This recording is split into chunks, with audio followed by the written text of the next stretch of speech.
Pessoal, vamos lá então, vamos começando. A nossa aula de hoje, então, o assunto é core e dor lombar, ou ultimato, né? Claro que esse termo ultimato é uma brincadeira para chamar atenção.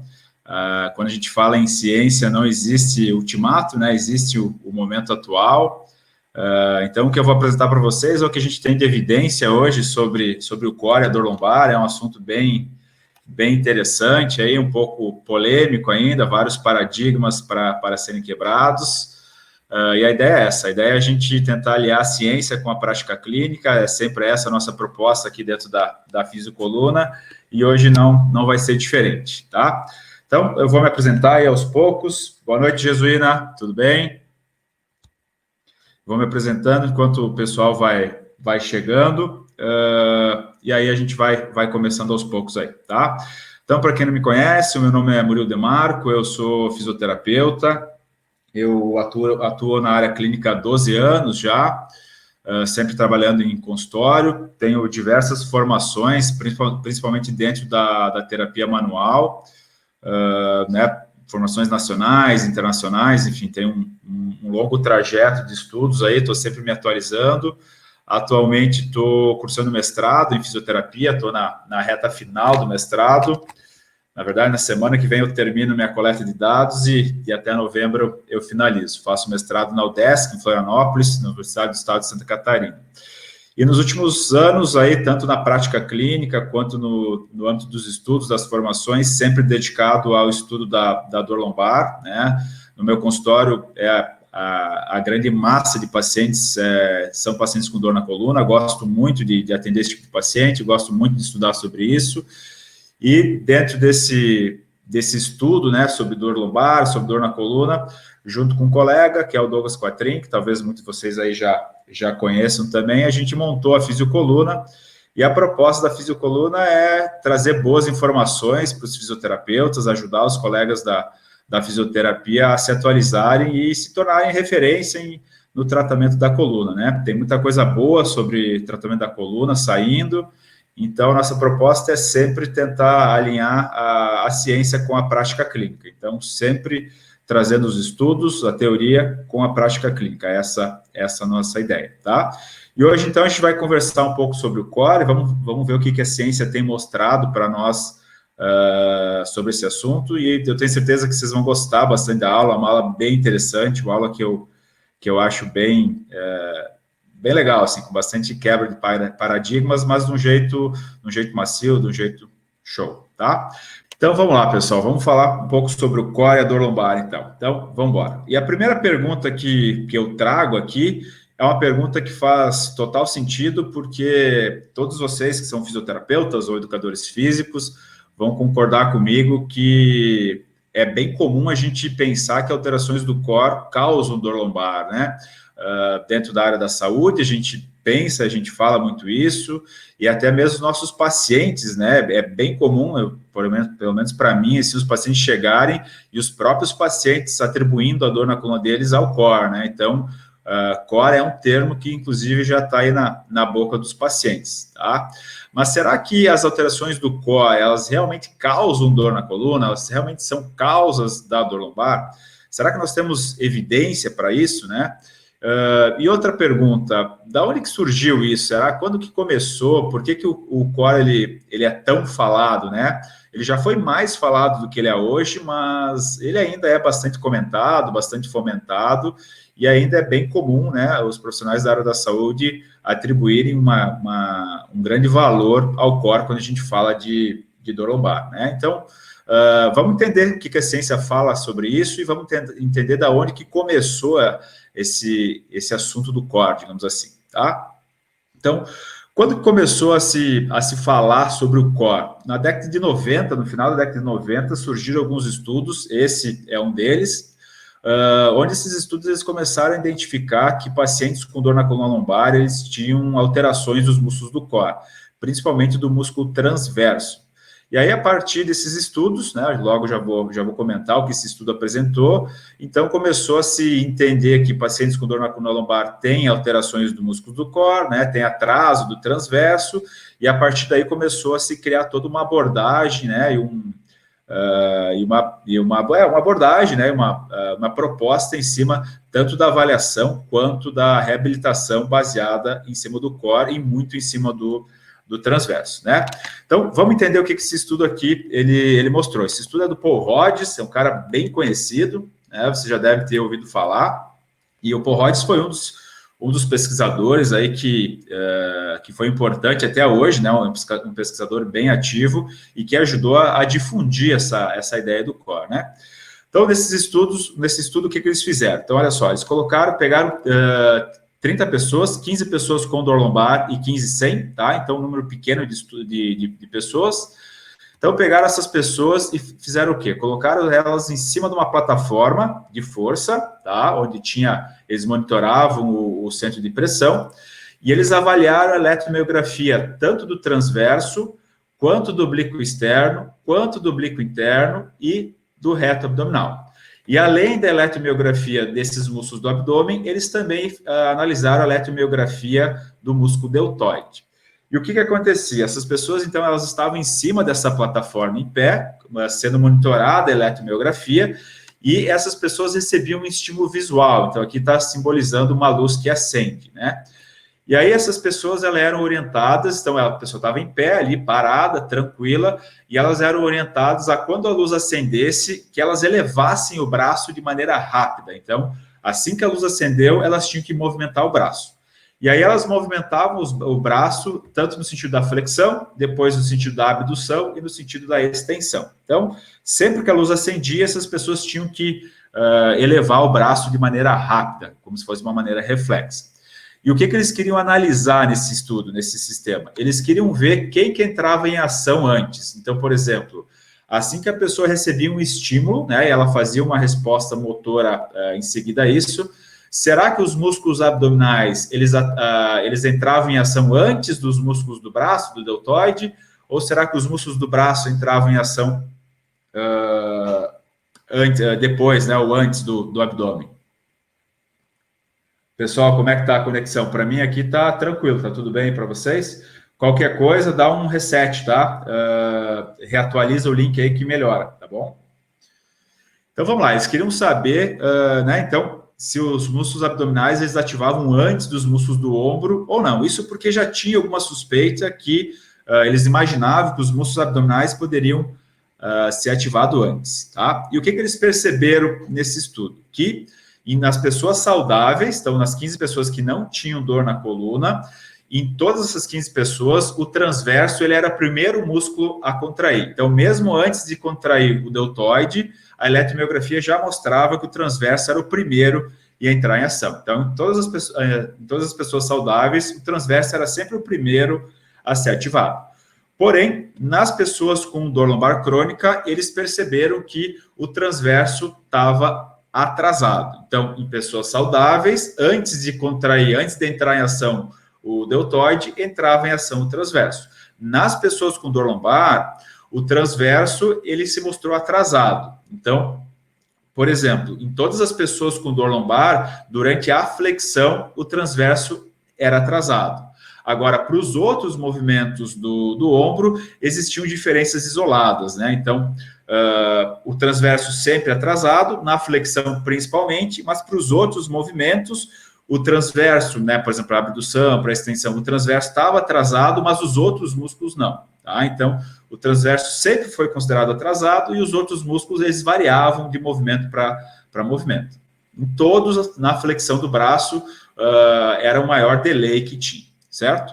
E aí, como eles perceberam que existia esse atraso do transverso só nas pessoas com dor lombar, então, em relação à ativação dos músculos do ombro, qual é a conclusão que o estudo tirou? Que o atraso na ativação do transverso, ele indica um déficit de controle motor e que, hipoteticamente, né, esse déficit, esse atraso do transverso, ele pode deixar a coluna instável, né, e alterar, então, o controle da estabilização e o controle muscular da coluna, certo?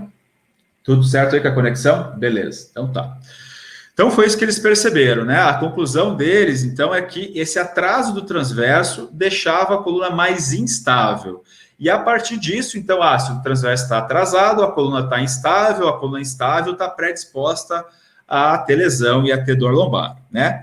Mas aí eu pergunto, será que faz sentido essa conclusão? Ok? Porque depois desse estudo, vieram outros estudos que acharam a mesma coisa. E, em geral, que o transverso ele estava atrasado nas pessoas com dor lombar. Tá? Então, quando eles comparavam pessoas com e sem dor, as pessoas com dor costumavam mostrar o transverso atrasado. Mas será que faz sentido essa conclusão em a gente afirmar, né, ou mesmo levantar a hipótese de que porque o transverso está atrasado, a minha coluna está instável? Mais ou menos, né? O primeiro dado que eu levanto aqui é esse atraso do transverso, ele é da ordem de milissegundos. Então, como eu comentei, no movimento de flexão do braço, foi o movimento que teve o maior atraso do transverso. Nos outros movimentos do braço, o transverso também estava atrasado, tá? Mas em todos eles, mesmo na flexão, o atraso do transverso em relação aos músculos do ombro, ele era da ordem de milissegundos, ou seja, menos de que 1 segundo. 1 segundo tem 1000 milissegundos, tá? E o atraso aí do transverso, por exemplo, a flexão, era da ordem de 160 milissegundos. Será que esse atraso da ordem de milissegundos e apenas do transverso, porque para os outros movimentos, os outros músculos do tronco, do abdômen, nem sempre estavam atrasados, né? Só o transverso que sempre esteve atrasado. Então, será que esse atraso de milissegundos, ele é mesmo relevante? Ele realmente poderia deixar a nossa coluna mais instável? Será que faz sentido? Será que os outros músculos, eles não poderiam compensar isso? Então, pessoal, por mais que isso foi replicado, né, em outros estudos, e hoje a gente sabe que várias pessoas com dor lombar podem ter esse atraso, a partir desse entendimento e a partir dessa hipótese que foi criada, isso acabou abrindo, né, um campo e começou a se exacerbar o entendimento disso, e a partir desses estudos começou a se assumir que realmente as pessoas tinham uma coluna instável, tá? Então, a partir dessa hipótese, se assumiu que a coluna era instável e que isso causa dor lombar, certo? Então, eu joguei já essa dúvida aí para vocês. Será que esse atraso de milissegundos ele é relevante? A gente vai discutir isso um pouquinho mais para frente quando eu trouxer outros dados, tá? Mas uma outra questão que eu trago é a interpretação desse estudo, ok? Porque aqui tem um erro de interpretação que foi muito comum, que é ainda muito comum acontecer e que a gente sempre traz nas aulas para chamar a atenção dos colegas da fisioterapia, enfim, todo mundo que acompanha nossas aulas, tá? Que a associação é diferente de causalidade. Já vou explicar o que é isso, tá? Ok, conexão. Pessoal, estou de olho aqui no chat, tá? A aula não vai ficar gravada, tá? A aula é agora, ao vivo. Hoje, infelizmente, a gente não vai disponibilizar, tá? Se tiverem dúvidas, perguntas, eu vou abrir um espaço no final da aula para a gente, né, conversar, tirar as dúvidas, mas qualquer coisa, vai mandando as perguntas aqui no chat que eu estou acompanhando, tá? E aí, à medida que for dando, eu vou respondendo, senão no final a gente retoma e responde todas, tá? Mas fiquem tranquilos que a gente vai abrir espaço para as perguntas, tá? Beleza? Então, olha só, né? O que esse estudo mostra, esse estudo anterior que eu mostrei? Ele mostra uma associação.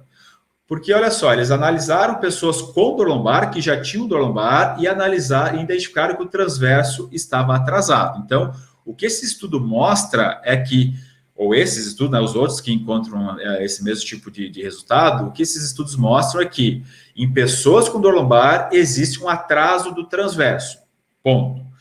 Porém, como eles analisaram pessoas que já tinham dor lombar, a gente não consegue saber quem veio primeiro. Por exemplo, será que o atraso do transverso ele já existia e foi ele que predispôs a dor a aparecer? Ele ajudou a dor a aparecer? Ou será que o paciente desenvolveu a dor lombar por algum outro motivo e a dor lombar gerou atraso no transverso? Porque vocês vão concordar comigo que quando a pessoa sente dor, né, o fato de existir dor, isso pode mudar o comportamento motor, isso pode inibir alguns músculos, pode hiperativar outros, né, isso é bem estabelecido, né? Então, quando a gente avalia pessoas que já estão com dor e encontram uma alteração, a gente não pode afirmar quem que veio primeiro. Então, nesse tipo de estudo, eu não sei se as pessoas já tinham o transverso inibido, né, ou se o atraso do transverso é uma consequência da dor lombar, ou uma terceira opção, se é simplesmente uma coincidência. Pode ser que a pessoa tenha o atraso do transverso, que a pessoa tenha dor lombar, e que essas duas coisas, apesar de existirem ao mesmo tempo na mesma pessoa, sejam apenas uma coincidência. Uma coisa não necessariamente levou a outra, tá? Então, quando a gente olha para esse tipo de estudo, eles mostram uma associação e não uma causalidade. Como que a gente vai determinar se existe causalidade ou não? Para a gente afirmar que algo causa dor lombar, né, ou qualquer outro tipo de disfunção, o que a gente tem que fazer? Pegar a pessoa sem o sintoma, então pegar a pessoa sem dor, né, no caso, sem a dor lombar, avaliar essa pessoa, então, por exemplo, avaliar o core, avaliar o transverso dessas pessoas, certo? Então, as pessoas não têm dor lombar, e a gente acompanha elas ao longo do tempo, certo? Aí a gente, sei lá, vamos pegar 100 pessoas, avaliar o core, o transverso, e vamos acompanhar elas por um tempo, sei lá, por um ano. E aí, depois de um ano, a gente vai pegar dessas 100 pessoas, aquelas que desenvolveram dor lombar. Então, vamos supor que dessas 100, 80 pessoas desenvolveram dor lombar. Nós vamos pegar essas 80 pessoas que acabaram desenvolvendo dor na coluna e vamos ver se elas realmente tinham um atraso do transverso lá no início do estudo, quando elas não tinham dor, certo? E, além disso, a gente tem que excluir diversos confundidores que podem ajudar a causar dor na coluna, tá? Então, para eu inferir causa ou fator de risco, eu tenho que avaliar a pessoa sem dor, né? Avaliar o fator que eu quero identificar se ele influencia ou não o aparecimento da dor e acompanhar essas pessoas ao longo do tempo. Então, a gente faz isso no estudo longitudinal, certo? Então, reforçando, esse estudo que eu acabei de mostrar para vocês, ele é um estudo associativo e não de causa. Tudo bem? Então, esse é um outro fator que nos faz questionar, será que realmente a gente pode afirmar que essas alterações do core, né, esse atraso do transverso, ele realmente causa dor na coluna? Não, né? Por esse estudo, nesse desenho de estudo, a gente não pode afirmar que essas alterações do transverso, elas causam dor na coluna. A gente não sabe se é a causa, ou se é consequência, ou se é uma coincidência. Tudo bem? Tranquilo? Show? Então, olha só, né? Aqui eu trago um dado, quem já teve aula comigo aí já deve ter visto isso, é uma coisa que eu gosto muito de mostrar. Isso aqui é de um site americano, tem um pesquisador que ele cria associações bizarras justamente para mostrar isso, para mostrar que é muito comum existir associação, né? Mas sem necessariamente existir uma causalidade entre dois fatores. Então, olha só, isso aqui são dados reais, está lá no site, se você quiser entrar lá para conferir depois, e tem outras ideias que ele traz também. Então, ele pegou dados reais dos Estados Unidos e ele identificou que existe uma forte associação entre o consumo de carne de boi com mortes causadas por eletrocutamento nos Estados Unidos. Ou seja, quanto mais as pessoas comem carne de gado nos Estados Unidos, mais pessoas morrem eletrocutadas. Aí eu pergunto, existe alguma relação direta, causal direta, entre comer carne de boi e morrer eletrocutado? Não, né? Então, apesar de nitidamente uma coisa não causar a outra, não influenciar diretamente a outra, existe uma forte associação entre esses dois fatores, tá? Então, veja só, aqui em verde, ó, o consumo de carne de boi, aqui em vermelho, as mortes que ocorrem por eletrocutamento. E veja que quando um aumenta, o outro aumenta. Quando um abaixa, o outro abaixa. E esses dois fatores vão andando juntos. E aqui os anos, né? Ele acompanhou isso ao longo de vários anos. Então, lá no final, ele fez um cálculo e identificou que o índice de correlação é de 0,86, ou seja, de 86%. Então, existe uma forte associação entre comer carne de gado e morrer eletrocutado. Mas, obviamente, uma coisa não tem nada a ver com a outra, tá? Então, no corpo humano, pessoal, na ciência, na fisioterapia, é a mesma coisa. Não é porque dois fatores existem ao mesmo tempo que necessariamente um levou ao outro, tá? Por mais que faça total sentido a gente pensar que um possa influenciar no outro, quando a gente avalia nesses estudos de associação, a gente não pode afirmar, tá? Beleza? Então, aqui eu trago para vocês dados dos estudos que analisaram fator de risco, tá? Então, esses estudos eles buscaram identificar fatores de risco, aí sim, identificando, né, em dados longitudinais, então acompanhando, pegando pessoas assintomáticas e depois vendo se elas realmente desenvolveram mais dor lombar ou não, tá? Então aqui, realmente, a gente vai falar de fatores que podem causar a dor lombar. Essa aqui é uma revisão sistemática de 2007, já um pouquinho mais antiga, ok? Que ela procurou avaliar questões da capacidade física, ela queria saber se questões da capacidade física das pessoas influenciavam no aparecimento da dor lombar. Então, ela queria saber se o nível de mobilidade da coluna, se o nível de força ou de resistência dos músculos da coluna, dos quais o core faz parte, se as alterações, né, se essas questões físicas, elas aumentavam ou não o risco da pessoa desenvolver dor lombar. Eles avaliaram também dor no pescoço e dor no ombro, mas separaram os dados, tá? Então, para dor lombar, 24 estudos foram analisados. E olha o que essa revisão mostrou, tá? Então, reforçando, aqui sim falando de causa, de fator de risco, tá? Que em relação à resistência muscular do tronco, fortes evidências de que não há relação com o risco de desenvolver dor lombar. Então, pessoas que tinham uma baixa resistência muscular do tronco, elas não tinham mais risco de desenvolver dor lombar, tá? E força muscular do tronco, as evidências foram inconclusivas. Então, a gente não podia afirmar nem que sim e nem que não. Tá? Mas veja, resistência muscular do tronco, forte evidência que isso não aumenta o risco de desenvolver dor lombar. Ou seja, pessoas com baixa resistência não têm um risco maior de desenvolver dor na coluna. Ou seja, baixa resistência não causa dor na coluna. Tá? E a força muscular, nos dados desse estudo aqui, ficou inconclusivo. Certo? E aqui, uma nova revisão, tá, de 2017, então 10 anos depois, que analisou 12 estudos e, ao total, aí, incluiu os dados de mais de 5.000 pacientes. E essa revisão também buscou identificar diversos fatores de risco musculoesqueléticos. Então, ela queria saber, né, ela queria investigar se essas questões musculoesqueléticas, elas aumentavam o risco da dor lombar aparecer. Ok? E olha o que ela encontrou essa revisão, que força abdominal e força e resistência dos músculos da coluna não foram associados com o desenvolvimento da dor na coluna. Ou seja, baixa força do abdômen, baixa força e baixa resistência dos músculos da coluna não foram identificadas como fatores de risco para desenvolver dor lombar. Tá?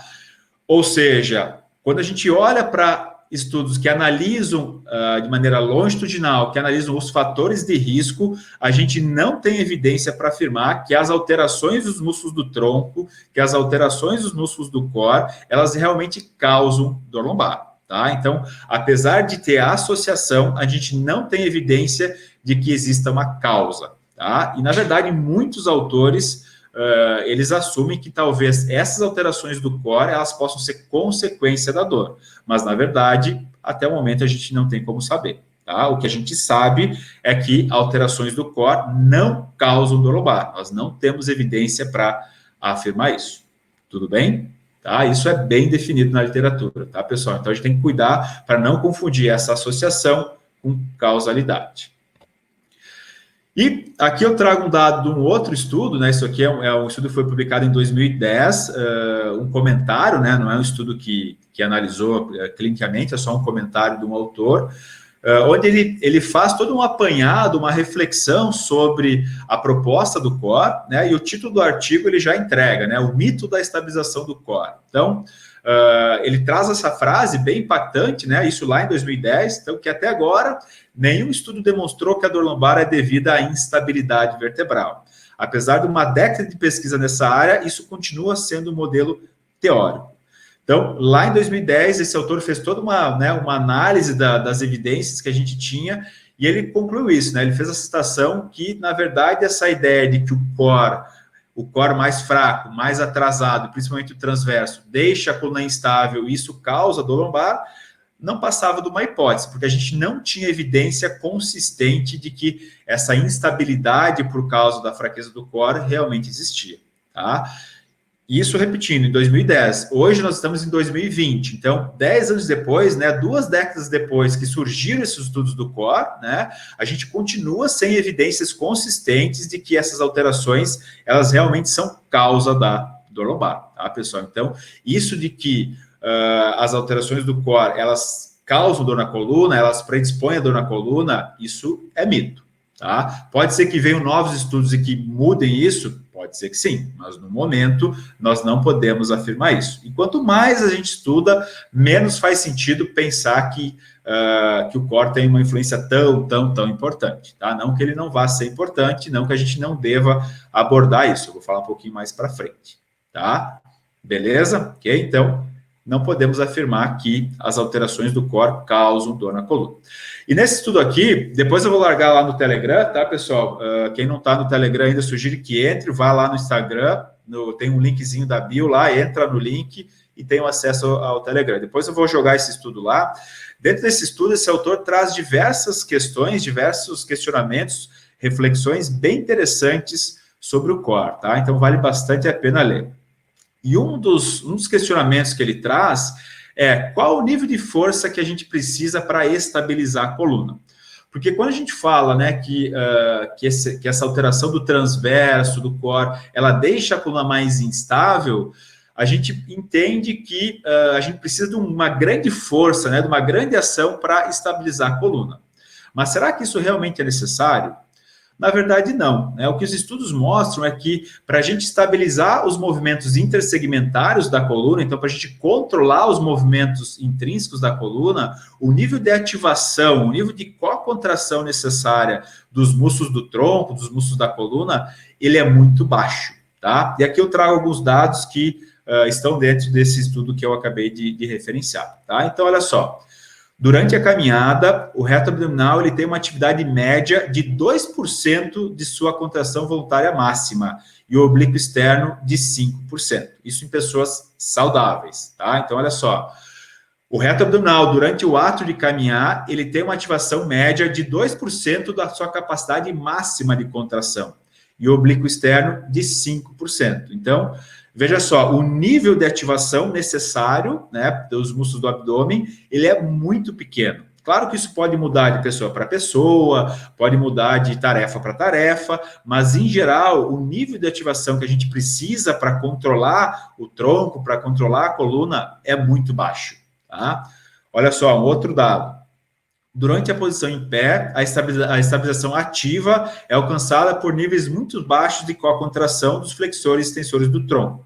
Níveis esses estimados em 1% da capacidade voluntária máxima, aumentando até 3% quando um peso de 32 quilos é adicionado ao tronco. Então, olha só, a pessoa em pé, né, nesse estudo do Shallowick, o que eles perceberam? Que a pessoa em pé, parada, o nível de co-contração entre os flexores e os extensores do tronco que existe é de 1% da capacidade máxima. Então, olha só, é quase nada, né? Então, 1% da ativação máxima. E quando eles colocaram um peso de 32 quilos no tronco da pessoa, a co-contração, ela aumentou para 3%, aumentou em 3%. Tá? Então, veja que mesmo com uma carga na coluna, o nível de co-contração, ele ainda é muito baixo. Tá? Então, realmente parece ser necessário um nível baixo de ativação para estabilizar a coluna. Tá? Pessoal, o pessoal está perguntando se vai ficar gravada. Não vai ficar gravado, tá? Segundo aqui, né, mais o dado, que durante a flexão e a elevação de um peso de 15 quilos, então a pessoa flexionou e elevou um peso de 15 quilos, né, a co-contração, ela aumenta em 1,5% da contração voluntária máxima basal. Então, existe a contração voluntária máxima basal, que é baixa. Quando as pessoas, né, dentro desse estudo, pegaram um peso de 15 quilos e elevaram, isso aumentou em apenas 1,5% a capacidade, a co-contração. Tá? Então, realmente, né, tem outros estudos que trazem os valores um pouco maiores do que esse, mas, em geral, pessoal, 10%, no máximo 20% da capacidade voluntária máxima. Então, esse questionamento, ele também levanta a ideia, será que realmente, né, aquele atraso de milissegundos do core, ele realmente vai, do transverso, ele realmente vai deixar a coluna instável? Será que não é um exagero a gente falar disso, né? Parece que sim, né, pessoal? Parece que realmente a gente acabou exagerando nessa interpretação.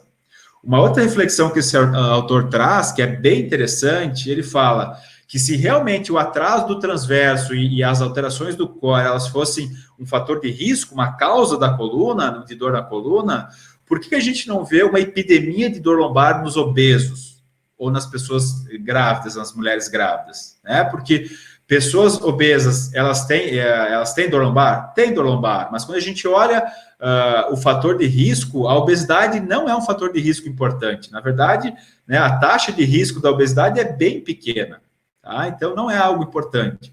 As mulheres grávidas, elas têm dor na coluna? Tem, mas também elas não têm mais dor do que a população em geral, né? Então, se realmente a inibição do core, a inibição do transverso fosse uma causa importante de dor na coluna, concorda que essas pessoas teriam que ter muito mais dor lombar? Porque numa pessoa obesa e numa mulher grávida, a biomecânica, a função desses músculos, ela fica prejudicada, ela fica parcialmente alterada, né? Então, é um dado que faz a gente refletir sobre isso. Então, a gente não tem evidência para afirmar que as alterações do core causam dor lombar, e de um certo ponto aí não faz nem muito sentido a gente pensar que alterações tão minuciosas, tão isoladas, vão ser tão importantes assim.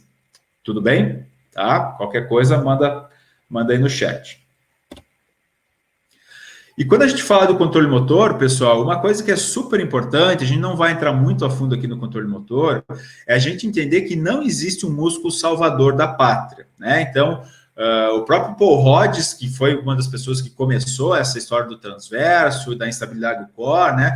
Ele mesmo já, baseado em novos estudos, já falou isso, tem uma entrevista bem legal dele falando que por muito tempo acabou se dando uma atenção muito importante para o transverso, para o multífido, mas que, na verdade, a estabilidade da coluna, ela depende de uma série de fatores, né, de toda uma orquestra que tem que trabalhar em conjunto. Então, não existe um músculo lá, ou um grupo de músculos que vai contrair e que, como uma mágica, vai deixar a coluna instável, tá? Então, mesmo que o transverso ele esteja atrasado, que o core esteja inibido, os outros músculos do tronco, talvez eles possam dar conta dessa estabilidade da coluna, né? Até porque o nível de ativação que a gente precisa para isso parece ser muito baixo, né? Então, por mais que realmente se tenha uma inibição do transverso, do core, não necessariamente isso vai deixar a minha coluna verdadeiramente instável. Tá? Então, o core é importante para a estabilização do tronco, da coluna? Ele é importante, mas não só ele. A gente não pode esquecer também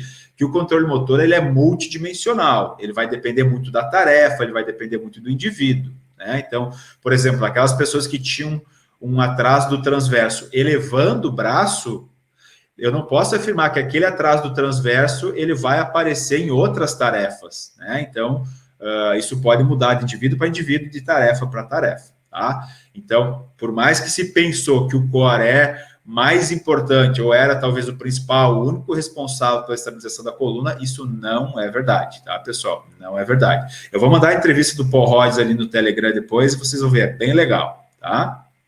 Tranquilo? Ah, já assistiu, né? Tá? Você falou que já assistiu a entrevista. Legal. Tá, pessoal? Então, isso é ciência. A ciência vai evoluindo, né? Ok? E uma outra questão que é muito importante a gente saber, né, porque baseado nesses dados que eu trouxe até agora, naqueles estudos lá da década de 90, começou a se assumir, então, que quase que virou uma regra. A pessoa tem dor lombar, a gente assume que ela tem inibição dos músculos do core, que ela tem atraso, que ela tem fraqueza, né, que o core está inibido, está alterado. Mas, na verdade, estudos novos mostraram que nem todas as pessoas com dor lombar, elas têm inibição dos músculos do core, certo? Pode deixar que eu mando a entrevista assim, pessoal. Vamos dar lá no grupo do Telegram, tá? Vamos dar lá no Telegram. Então, novos estudos surgiram mostrando que, inclusive, pessoas com dor lombar, elas podem ter um aumento da ativação dos músculos do core e não uma inibição, tá? Então, olha só. Essa aqui é uma revisão sistemática de 2015 que analisou o padrão de ativação dos músculos do tronco durante a marcha, tá? E olha o que ela percebeu. Que indivíduos com dor lombar crônica, eles apresentaram maior atividade muscular global do tronco. Então, as pessoas com dor lombar crônica, quando comparadas com pessoas saudáveis, elas tinham atividade muscular do tronco maior. Então, de maneira global, né, geral, os músculos do tronco estavam mais ativados, mais contraídos nessas pessoas com dor lombar. Só que essa ativação variava de acordo com as fases da marcha. Então, em algumas fases da marcha aumentava, em outras diminuía, mas no geral, quando comparadas com pessoas saudáveis, as pessoas com dor lombar crônica, elas tinham uma maior ativação dos músculos do tronco e não uma inibição, tá? Então, olha só, multífidos, eretor da espinha e reto abdominal, eles apresentaram uma atividade aumentada em pacientes com dor lombar quando comparados com indivíduos saudáveis, tá? Então, mostrando que os músculos do tronco, os músculos do core, na verdade, eles podem estar com excesso de ativação e não com uma inibição, ok? Aqui, um outro estudo, tá, de 2018, um estudo mais atual, de pesquisadores brasileiros, um ensaio clínico bem interessante, onde eles avaliaram 40 pessoas, pegaram 40 pessoas com dor lombar, 40 pessoas sem dor lombar, e eles analisaram a eletromiografia de vários músculos do tronco, do core, em diferentes tarefas funcionais. Então, eles queriam saber se tinha diferença nessas tarefas funcionais de pessoas que tinham dor e pessoas que não tinham dor, tá? E a conclusão do estudo foi que pessoas com dor lombar crônica, elas apresentaram um aumento da atividade dos músculos da coluna quando comparadas com indivíduos saudáveis. E isso independia da tarefa funcional. Então, em todas as tarefas, as pessoas com dor lombar, elas tinham os músculos da coluna mais ativados do que pessoas que não tinham dor na coluna. Tá? E aqui as tarefas. Então, pegar um peso do chão e voltar, subir e descer a escada, sentar e levantar. Tá? Então, analisaram várias, se não me engano, foram 5 tarefas funcionais. E em todas as tarefas funcionais, as pessoas com dor lombar, elas tinham uma maior ativação dos músculos do tronco. Tá? Então, isso nos mostra que algumas pessoas com dor lombar, em vez de ter inibição dos músculos do tronco e do core, elas podem ter uma hiperativação dos músculos do tronco e do core. Né? Então, e se essas pessoas têm uma hiperativação, será que faz sentido a gente ativar mais ainda os músculos do tronco, ativar mais ainda os músculos do core? Talvez não faça sentido, né? Então, se esses pacientes têm um aumento da ativação dos músculos do tronco, talvez faça mais sentido a gente pensar em relaxar esses músculos e não em ativar mais ainda, né? Faz sentido? Ok? E aqui eu trago um estudo bem atual, de 2019, do próprio Paul Rhodes. Paul Rhodes estava envolvido aqui, tá? Como eu comentei, é um grande pesquisador, certo? Isso aqui é um comentário clínico, onde esses autores, né, dentre eles o Paul Rhodes, eles fizeram uma revisão da literatura para falar sobre as alterações do controle motor em pessoas com dor lombar. Tá? Então, eles trazem diversos relatos sobre essas alterações do controle motor nas pessoas com dor na coluna. E olha que interessante, né?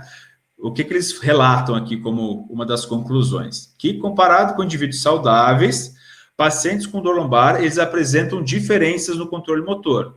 Só que, no entanto, essas diferenças são bastante inconsistentes.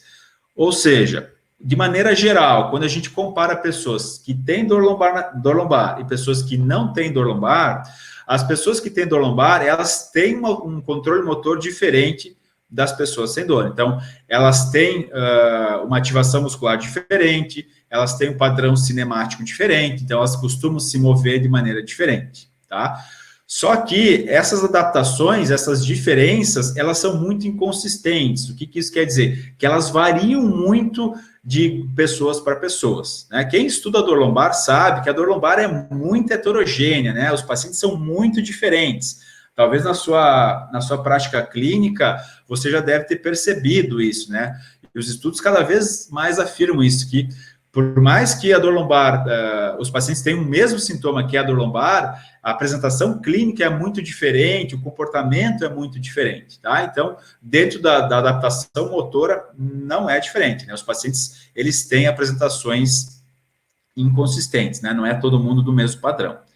E aí, eles propõem, né, 2 subgrupos de perfis, né, eles chamam de fenótipos de padrão motor.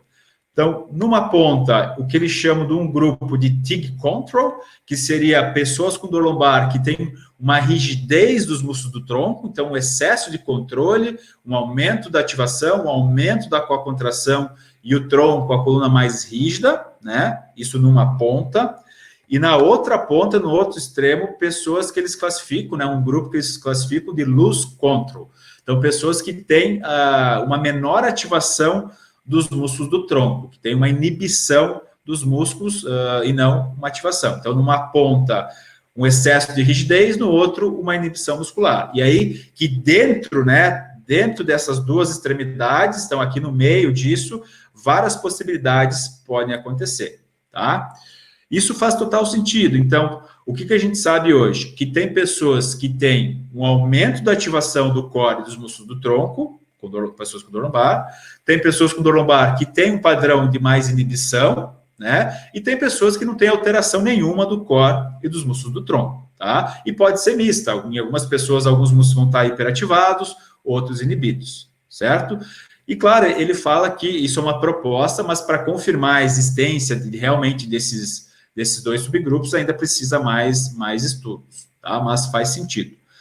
Uma coisa que eu chamo a atenção, pessoal, que da mesma forma que eu mostrei lá para vocês no início, que pessoas que têm atraso do transverso, isso é um fator de associação e não de causa, as pessoas que têm um aumento da ativação dos músculos do tronco, isso também é um fator de associação. A gente não sabe se eles já tinham isso antes da dor lombar ou se isso veio depois da dor lombar, tá? Então, independente se é inibição ou se é hiperativação, isso é um fator de associação, tá? No momento, até o momento, nós não temos estudos que comprovem que isso é causa, tá? Então, mesmo com a contração aumentada, ela pode ser consequência. E faz sentido, a pessoa, por exemplo, tem dor, a dor pode fazer o quê? Com que ela aumente a contração dos músculos para controlar o movimento e para não provocar dor. Então, poderia ser uma consequência. Perfeito? Tá? Tranquilo? Tem uma pergunta aqui da Carla. Murilo, somente a atividade dos músculos do tronco não seria uma reação de proteção? Ah, perfeito. Acabei de falar, né, Carla? Então, esse aumento da ativação dos músculos do tronco pode sim ser uma consequência, tá, cara? Só que a gente não sabe ainda se é causa ou se é consequência. Que pode ser consequência, realmente sim, tá? Mas precisariam de novos estudos para a gente ter uma ideia melhor disso, tá? O que eu consigo te dizer é que em relação à mobilidade da coluna, a gente tem um viés também de acreditar que pacientes com menor mobilidade, eles têm maior risco de dor lombar. Mas naquelas duas revisões sistemáticas que eu mostrei ali no início da aula, eles analisaram a mobilidade da coluna e, de maneira geral, pessoas que têm hipomobilidade da coluna não têm maior risco de dor na coluna também, tá? Então, parece meio louco, né? Para nós fisioterapeutas é até meio difícil, às vezes, de entender, mas mostrando que realmente, né, nem fraqueza do tronco, nem rigidez da coluna são fatores de risco verdadeiros, tá? Então, a gente tem que tomar cuidado com isso, beleza? Qualquer coisa, manda aí de novo. Ok, né? Então, a gente já entendeu que essas alterações do core, elas são a associação, que tem pessoas que têm uma inibição, tem pessoas que têm um aumento da ativação, tá? Beleza? Então, a gente não pode afirmar que essas alterações do core são causa da dor lombar. Porém, será que os exercícios de estabilização, eles são efetivos para o tratamento da dor lombar? Porque isso é uma outra pergunta, né? Uma coisa é a gente falar sobre o core causar ou não causar a dor lombar. Outra coisa é saber se os exercícios de controle motor, os exercícios do core, né, de estabilização, eles funcionam, eles melhoram dor e incapacidade dos nossos pacientes? E sim, pessoal, né? Tem diversos estudos, eu vou mostrar na sequência aqui, mostrando que realmente os exercícios de estabilização, de controle motor, os exercícios do core, eles são úteis, eles são efetivos no tratamento da dor lombar, tá? Então, a gente não pode esquecer disso. E aquilo que eu falei até agora não anula isso aqui, tá? Então, realmente, esses exercícios, eles são úteis, tá? Aqui eu trago 3 revisões sistemáticas, tá? Uma de 2009, outra de 2014, e essa última de 2016, uma revisão Cochrane, que a gente sabe que são revisões bem robustas, né? De uma metodologia bem legal. E essas 3 revisões sistemáticas analisaram os efeitos dos exercícios de controle motor na dor lombar, tá? E a conclusão dessas revisões, elas são bem parecidas, ok? Então, olha só, o que essas revisões, elas concluem. Primeiro, que os exercícios de estabilização, eles são, sim, efetivos, porém, eles não são superiores a outras formas de exercício, né? Então, os exercícios de controle motor do core, eles melhoram dor e incapacidade, mas eles não são melhores do que outras formas de exercício, do que outros tipos de exercício. E, na verdade, pessoal, isso já é bem estabelecido na literatura, né? Hoje, as diretrizes clínicas recomendam o exercício como uma das principais estratégias de tratamento, mas não se tem um exercício que é superior ao outro. Então, já se testou e retestou diversos tipos de exercício, e geralmente, quando se compara um ou mais tipos de exercício, os resultados são sempre parecidos. Então, apesar do exercício ser carro-chefe na dor lombar, principalmente na dor lombar crônica, a gente não sabe, né, não existe um exercício que é melhor do que o outro. E os exercícios de estabilização, a mesma coisa. Então, eles funcionam, a gente só não pode afirmar que eles são melhores do que os outros, tá? Então, essa ideia, por exemplo, que exercícios do core, do abdômen, eles são exercícios importantes, ou que são exercícios que são uma regra, que devem ser utilizados em pessoas com dor lombar, ela já cai por terra, tá? Porque eles funcionam, mas os outros tipos também, tá? Eles não são melhores do que os demais. Perfeito? Tá? Essas revisões mostram que os exercícios de estabilização têm efeito superior quando comparados com uma intervenção mínima, tá? Então, quando comparadas a um grupo controle que não recebe tratamento, ou a educação, ou a placebo, ou tratamentos que têm baixa intervenção, por exemplo, um tratamento conservador que tem efeito mínimo, tá? Então, resumindo, fazer exercício de controle motor é melhor do que não fazer nada, ou é melhor do que placebo, ou é melhor do que só educação, tá? Claro que o exercício vai ser melhor do que só educação, do que placebo. Nem sempre assim, tá, pessoal? Na dor lombar existem várias estratégias de tratamento que não superam o placebo e que não superam intervenções mínimas, tá? E outro dado que essas revisões mostram é que os exercícios de estabilização, eles têm efeitos semelhantes à terapia manual. Então, a gente sabe que a terapia manual também é recomendada para o tratamento da dor lombar, tá? E os exercícios de estabilização, eles têm resultados semelhantes à terapia manual. Então, veja, reforçando que esses exercícios, eles são úteis sim, e eles podem e devem ser usados no tratamento dos pacientes. A questão é quando usar, né? E por que usar. E a gente vai discutir isso já aí no final da aula, tá? Beleza? Porém, né, então, apesar dos exercícios de estabilização eles serem efetivos para tratar a dor lombar, não existe diferença entre exercícios de ativação geral do core e exercícios específicos, que tentam isolar alguns músculos do core, por exemplo, o transverso ou os multífidos. Então, tem vários estudos que já compararam exercícios que ativam de maneira geral os músculos do tronco, então, por exemplo, fortalecimento dos flexores, dos extensores da coluna, comparado com exercícios que vão ativar de maneira específica o transverso, os multífidos, como, por exemplo, a manobra de Holloway, né, que é um tipo de exercício de ativação que busca isolar os músculos profundos do tronco. Então, quando se compara os exercícios do tronco, do core, mais gerais, que ativam de maneira mais geral o core, com esses exercícios que tentam ativar o core de maneira mais específica, músculos mais específicos, não tem diferença entre eles, tá? Ambos funcionam do mesmo jeito, tudo bem? Então, a opção de querer ativar mais o transverso, o multífido ou não, vai do terapeuta, mas não é melhor fazer isso do que não fazer, tudo bem? E, apesar desses exercícios eles serem bons para a dor lombar, eles melhorarem a dor lombar, parece que os exercícios de estabilização, eles não modificam as alterações do controle motor, tá? Então, a gente mostrou que pacientes com dor na coluna lombar costumam ter algumas alterações do controle motor, né? Então, por exemplo, se mover de maneira mais rígida, esse atraso do transverso, tudo bem? Mas os exercícios de estabilização, tem vários estudos que mostram, tá? Aqui estão alguns deles, que apesar dos exercícios melhorarem a dor, melhorarem a incapacidade, eles não mudam as alterações do controle motor, tá? Então, por exemplo, esse primeiro estudo aqui, ó, ele analisou a resposta postural automática. Então, se percebe que em pessoas com dor lombar, a resposta postural automática, o ajuste postural automático, ele é atrasado. Então, quando se coloca um desequilíbrio na pessoa, né, esse ajuste postural, essa reação postural, ela é alterada quando comparado com pessoas sem dor na coluna.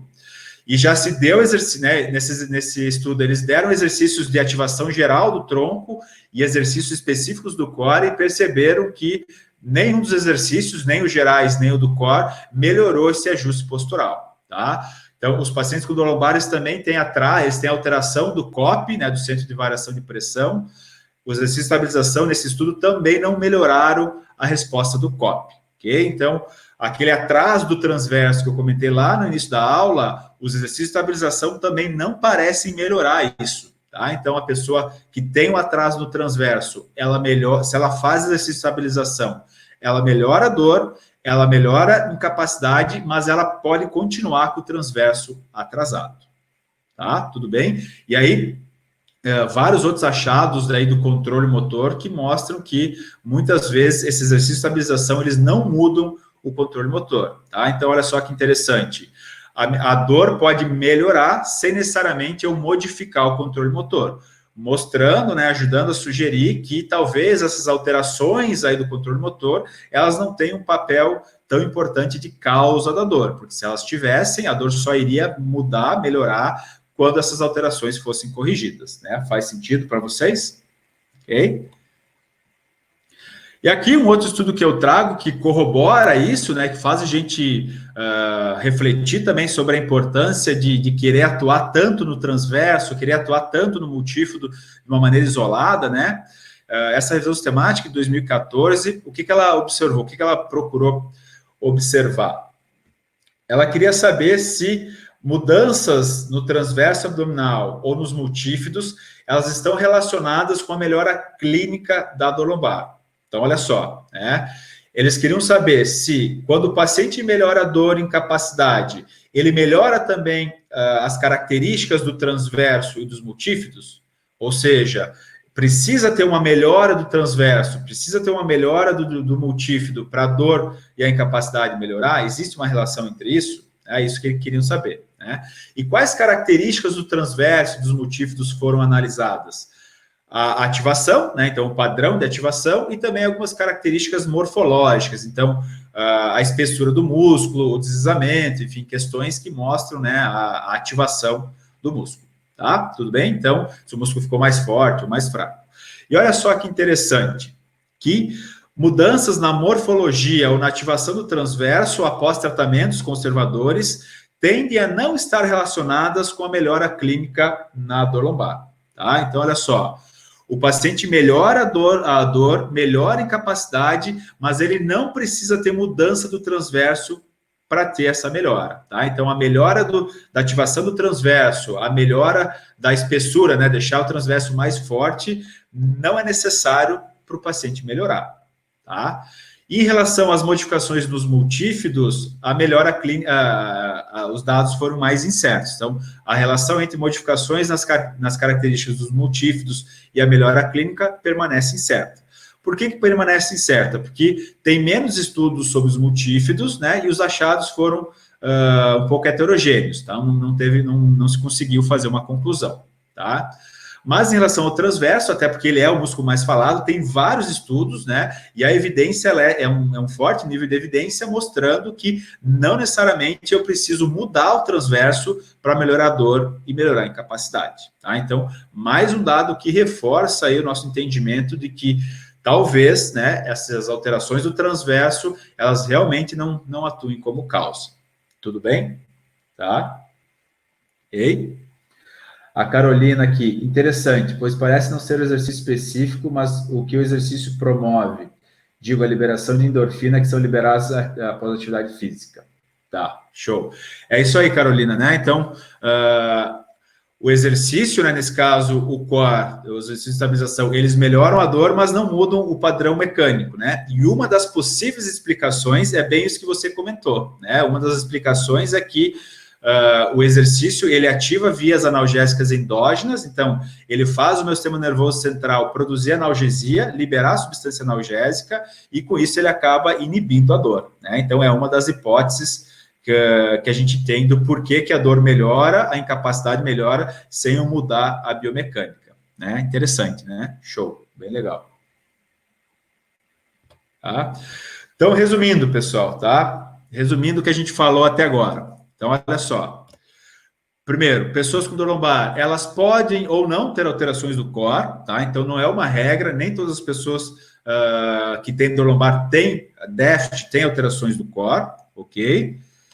Essas alterações do core, elas não causam dor lombar, então a gente não tem evidência para afirmar isso, seja a inibição do core, ou seja, um excesso de ativação do core, tá? Então, por mais que essas alterações possam existir, elas não causam dor lombar. Tá? A gente não tem evidência para isso, tudo bem? Tá? Então, essa história de o paciente ter o abdômen fraco, você dizer que ele tem risco maior de dor lombar, ou que se ele não tratar isso, ele vai ter dor lombar. Não, pessoal, a gente não tem evidência para isso, tá? E cada vez mais parece não fazer sentido isso de uma maneira tão isolada. Tá?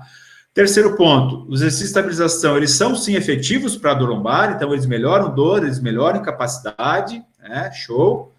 Porém, os exercícios de estabilização, eles não modificam o controle motor. Tá? Então, melhora, é efetivo, mas não muda o controle motor. Então, o mecanismo de ação desses exercícios parece ser por outra via. Né? E, por fim, né, a melhora da dor e incapacidade, ela não depende de mudanças no controle motor, nem das características do transverso. Né? Então, se a dor melhora, mesmo as alterações do controle motor continuando, né, e se eu não preciso mudar a característica do meu transverso, do meu multífido, né, a melhora da dor, da incapacidade não vai depender disso. Perfeito, pessoal? Show? Tá? Então, o ultimato que a gente deu nessa aula, que a gente atualiza, é isso. Essas são informações bem atuais, baseadas em evidências consistentes, né? No momento, é o que a ciência tem para nós.